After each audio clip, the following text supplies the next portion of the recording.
Uy, no me trajo nada y por eso están los rayos allí.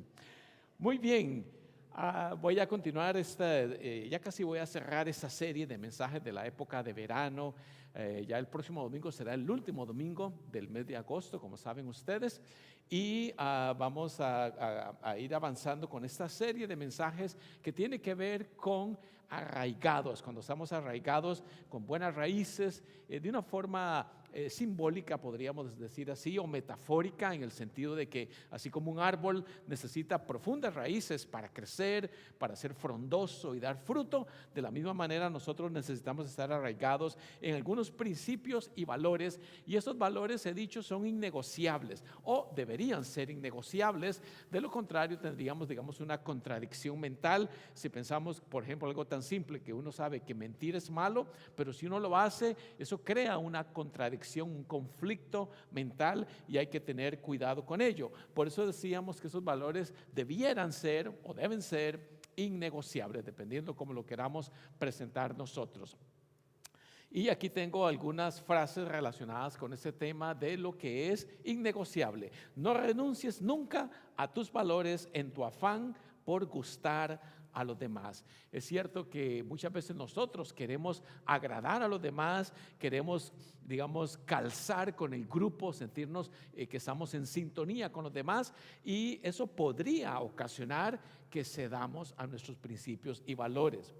Mientras más opciones tengas, más importarán tus valores, porque entre más alternativas se nos presente, es más fácil dejarnos llevar solamente por la oportunidad y no por aquellos valores que debieran ser el norte que dirige nuestros pensamientos y nuestras acciones. Y por último, que solo he presentado antes, cambia tus hojas, hablando de esta metáfora de los árboles, pero nunca cambies tus raíces. Cambia tus opiniones, pero nunca cambies tus principios. Como dije al principio del servicio, uno puede crecer, evolucionar y cambiar, madurar, se espera, pero los valores, cuando uno los ha consolidado, debieran permanecer sólidos y firmes. Y eso es lo que hace que uno pueda, digamos, crecer y madurar cuando uno sabe dónde está arraigado, porque de lo contrario sería que nos dejamos tambalear y llevar por cualquier viento en la cultura que pudiéramos encontrar. Ese individuo me convenció cuando llegan donde el doctor le dice, consulta con el médico, ¿practica, señor, usted alguna actividad peligrosa? A veces, dice, contradigo a mi mujer. Eso es peligrosísimo, creo yo. A veces.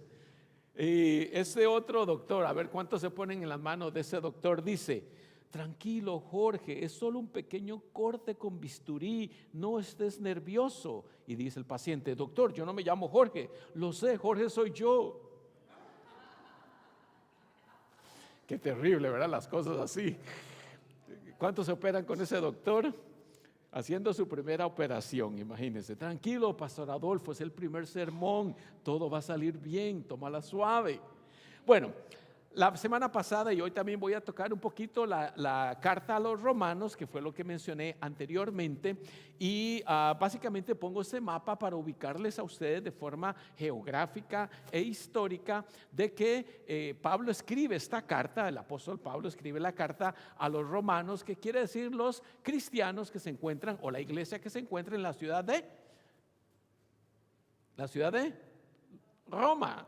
Los romanos, a los romanos, por eso la carta a los romanos, ahí aparece con claridad. Y lo hago solamente para que usted entienda por qué tenemos algunas cartas que se llama carta a los romanos, carta a los colosenses, carta a los filipenses, porque son ciudades en donde el apóstol fundó una iglesia y entonces después les escribe la carta que tenemos aquí en la Biblia. Entonces me gusta puntualizar ese detalle para que entendamos, y de hecho la iglesia en Roma llegó a ser una iglesia tan poderosa, de donde surge lo que se llama la iglesia católica romana, porque estaba fundada y todavía hasta la fecha está cimentada en Roma. Pero usted debe saber lo siguiente, esa no era la única iglesia poderosa, hubo otras iglesias muy fuertes y poderosas, por ejemplo la iglesia griega ortodoxa, en las partes de lo que es hoy, digamos, Grecia, Rusia, ahí está la iglesia griega ortodoxa, que llegó a ser poderosísima con el imperio romano de Constantino. Solo que nosotros, como estamos en esa parte del mundo, escuchamos más de este tipo de iglesia. También están las iglesias en África, que se llaman las iglesias coptas, que llegaron a ser iglesias muy fuertes y poderosas, solamente que como Roma era el imperio, llegó a dominar más que otras iglesias. Pero usted debe saber que geográficamente el cristianismo era muchísimo más grande de lo que nosotros hoy percibimos, porque hemos crecido dentro de la cultura, digamos, occidental, y estamos más informados de este tipo de iglesia. Pero si usted va a algunos países de África, hay iglesias cristianas que tienen otra cultura, otras tradiciones, pero que son iglesias cristianas, especialmente lo que se llama la iglesia copta. Bueno, todo eso es una lección histórica. A mí me encanta la historia, que nos hace entender un poquitico mejor de dónde viene la fe cristiana.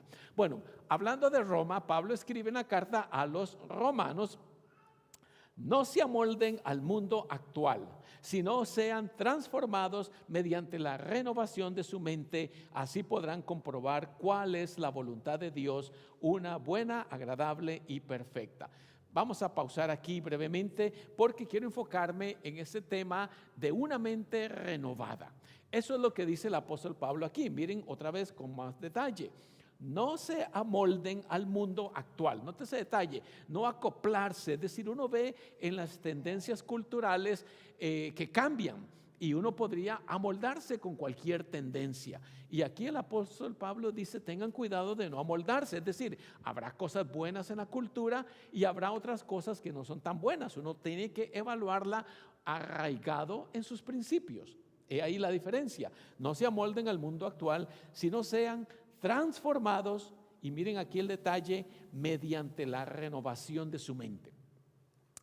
Una de las cosas que he dicho muchas veces en el pasado en diferentes mensajes y sermones que he compartido con ustedes es el hecho de que cuando uno habla de la vida espiritual, debemos tener cuidado de no pensar que la vida espiritual es algo etéreo, amorfo, flotando en el cielo. A veces nos imaginamos el cielo con ángeles flotando con alas y tocando un arpa, y esa no es la vida cristiana.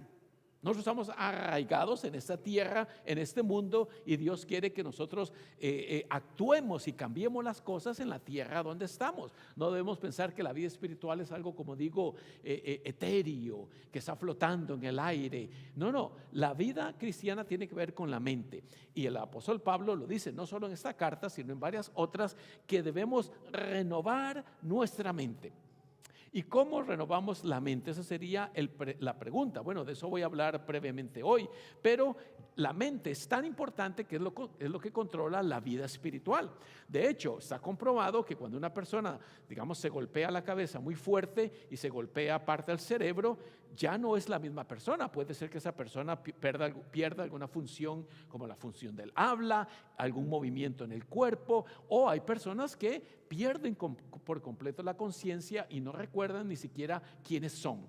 ¿Qué es lo que quiero decir con esto? Que la mente controla nuestra vida y uno debe renovar su mente con buenas cosas. Miren, por ejemplo, esta frase: eres el resultado de aquello con lo que alimentas tu mente y tu cuerpo. Eres el resultado.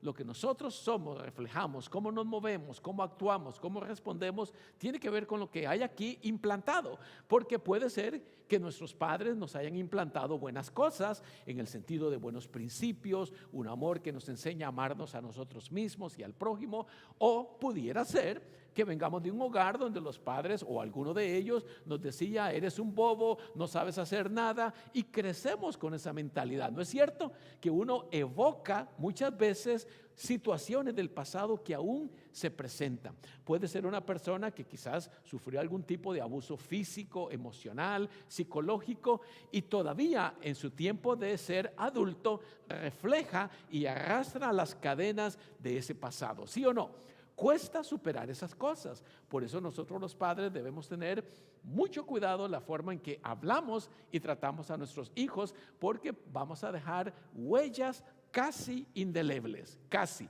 porque uno puede superarla. Por eso aquí dice que somos el resultado de todo lo que pensamos y hacemos. Y esto quiere decir un principio bien simple: la mente puede cambiar, la mente puede ser transformada. dependiendo con la que la alimentemos. ¿Qué entra en nuestra mente? Si yo le pongo a mi mente solamente cosas negativas, de pesimismo, de crítica, de juzgar a los demás, así vamos a ver el mundo. Todo lo vamos a criticar con facilidad y pensaremos que solo yo tengo la razón, solo yo mismo eso es lo que vale. Y eso es un peligro porque vivimos en sociedad y viviendo en sociedad debemos reconocer que no solamente mi opinión vale. Y por eso depende de con qué alimentamos nuestra mente. Y el principio debe ser que, por tanto, debemos nutrirla con buenas cosas. Ya vamos a hablar un poquitito más de eso, pero lo que quiero decirle de aquí, como parte de resumen de lo que quiero comunicar esta mañana, es que uno puede ser transformado. Como dice el apóstol Pablo, que seamos renovados o transformados aquí. Porque aquí es donde va a afectar todo lo que somos y todo lo que hacemos. Ahora, esto mismo lo dice con otras palabras en la carta que acabamos de leer a los Efesios. Y aquí viene otra vez la lección geográfica. La carta a los Efesios era una iglesia en la ciudad de Éfeso. La ciudad de Éfeso, y Pablo le escribe una carta a esta iglesia, que es esa carta que hoy aparece una porción en sus boletines, y esa iglesia llegó a ser una iglesia muy fuerte y muy poderosa en lo que actualmente es el país de Turquía. Les he dicho que uno de los países que yo quisiera visitar un día es el país de Turquía, porque ahí hay una historia tremenda de los orígenes de la fe. Casi todas las iglesias principales conocidas en la antigüedad estaban en lo que hoy es Turquía, como la iglesia de los Gálatas. Pablo era de esta ciudad que dice Tarsus, que es la ciudad de Tarso. El apóstol Pablo era de esa ciudad y por eso la influencia era poderosísima hasta más o menos el año 1500, porque ahí se sostuvo lo que era el imperio bizantino, que el imperio bizantino llegó a ser más fuerte que el imperio de Roma, y el imperio bizantino dominó toda esa área, y ahí es donde está lo que se llama la iglesia greco-ortodoxa o griego-ortodoxa. Y entonces ahí estaba Éfeso, que llegó a ser una iglesia importantísima. Ahora, cuando él escribe la carta a los Efesios, miren lo que dice, es lo que está en su boletín. Con respecto a su antigua manera de vivir, despójense del viejo hombre con sus malos hábitos, pero renuévense en el espíritu de su mente. Note otra vez el detalle. Aquí dice en primer lugar que se despojen del viejo hombre. Eso quiere decir que uno puede quitarse las malas costumbres. Si uno se disciplina, si uno se dedica, si uno trabaja en uno mismo, uno puede despojarse de los malos hábitos, los malos pensamientos y todo aquello que podría dañar nuestra vida. Pero la segunda parte de ese pasaje dice, renuévense en el espíritu de su mente. Otra vez, la renovación de la mente. Cuando pensemos en los asuntos espirituales, debemos recordar que tiene que ver cómo pensamos, cómo vemos la vida, con qué alimentamos nuestra mente. La mente puede ser cambiada, puede ser ejercitada y puede ser alimentada para ser transformados y cambiados. Porque ahí está precisamente el meollo de la transformación aquí. De hecho, cuando uno se propone para fin de año que voy a cambiar de dieta, voy a ir al gimnasio y que voy a cuidarme, ¿cierto? ¿Saben dónde está todo? Aquí, en la mente. Cuando nos disciplinamos y nos esforzamos y nos dedicamos, uno puede cambiar, uno puede ser transformado. Y aunque no tengo todo el tiempo que quisiera para comentar el próximo pasaje, se los presento. Está en la carta a los Filipenses, que es la carta que Pablo escribe a la ciudad de Filipo. Por eso se llama los Filipenses. Y miren lo que dice. Eso lo comentaré la próxima semana. Por lo demás, hermanos, piensen en todo lo que es. Hago una pausa. Piensen en todo lo que es. Es decir, alimente su mente con todo lo que es. Miren algunas características. Verdadero, honesto. Está en negrita la frase que estoy mencionando. Lo que es honesto, justo, puro, amable, digno de alabanza, virtud, admiración. Y al final dice, mire, está en negritas, piensen en ello. Es decir, hay una serie de cosas o de principios que uno puede seguir, y cuando uno nutre su mente y alimenta su mente con esas cosas, todo lo que es honesto, verdadero, puro, justo, amable, etcétera. De eso hablaré un poco la próxima semana.